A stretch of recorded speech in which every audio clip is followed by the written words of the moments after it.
Number 19 Texas men's basketball lost to unranked Ohio State last night, 80-72. So what exactly happened? So Ohio State was up 38-31 at halftime. Yes, the second half points were closer, but it still favored Ohio State 42-41. At the very end of the day, you gotta at least force overtime at worst case scenario. I mean, if you go look in the last minute and a half, it was really more like garbage time stuff because Ohio State was up 78-68 with 108 left. And obviously, around 53 seconds left, Texas player Chinda Weaver fouled and made 2 free throws, and that's the last points Ohio State ever scored.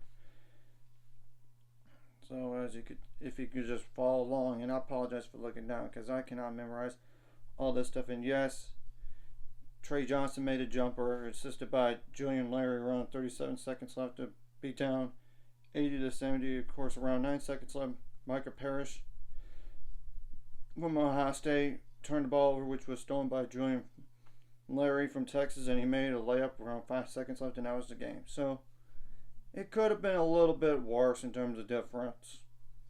Now I'm going to go over stats for the game. And here, so Texas did not shoot the ball great. 36.8% from the field on 68 attempts. 25% on threes on 28 attempts. You got to shoot better than that.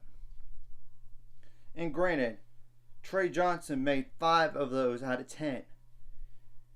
So you got to have other players step up besides Trey Johnson. I'm just telling the truth. And 75% on free throws on 20 attempts. So that was not the problem, as you could tell on the free throws. Just not making enough shots, first of all. 38 rebounds, 16 of those offensive, 15 assists, 5 steals, 2 blocks, 9 turnovers, 14 fouls, 10 points off the bench, and 3 double-digit scores that combined for 10 plus 10, that's 20 plus 29. That's 49 points, and it's not including 2 other players with 6 or more points that combined for 16, 8 plus 8. Now, Ohio State had how many bench points? 16 plus 14, that's 30 plus 3, 33 bench points. And they did have like 1, 2, 3, 4 double-digit scores that combined for 16 plus 14, like I said, is 30 plus 20, that's 50 plus 17, 67 points.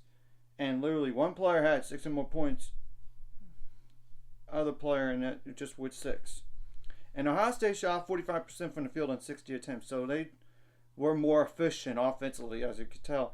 50% on threes on 28 attempts. Yeah, that's a big difference in the game right there. I mean, it's just telling the truth. 85.7% on free throws on 14 attempts, 40 rebounds, 11 of those offensive, 16 assists, 2 steals, 1 block, 15 turnovers, 19 fouls. And I want to go over some other stats. And what's crazy is Texas never had a lead once in this game, and Ohio State's biggest lead was 15 points.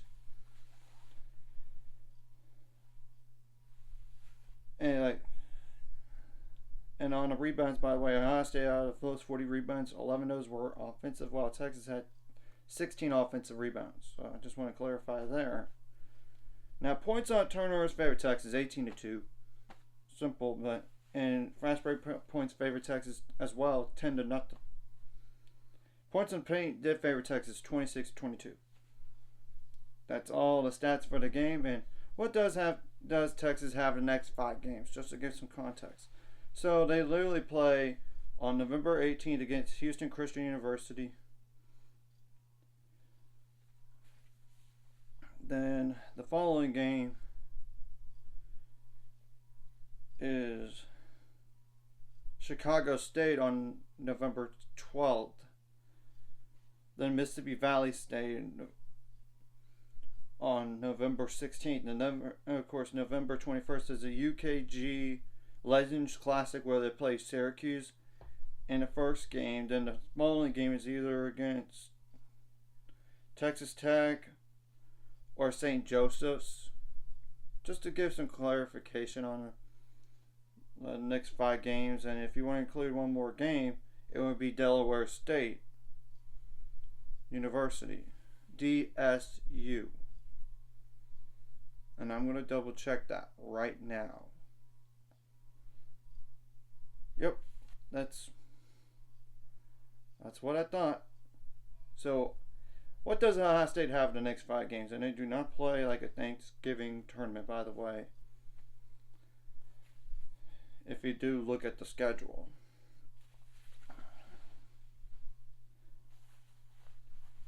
They do have Youngstown State University on November 11th. So literally a week in between.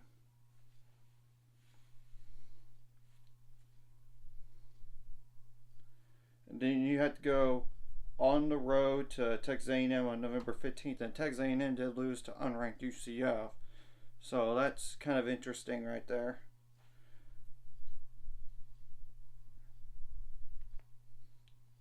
Then you got, on November 19th, you got Evansville. And that's at home.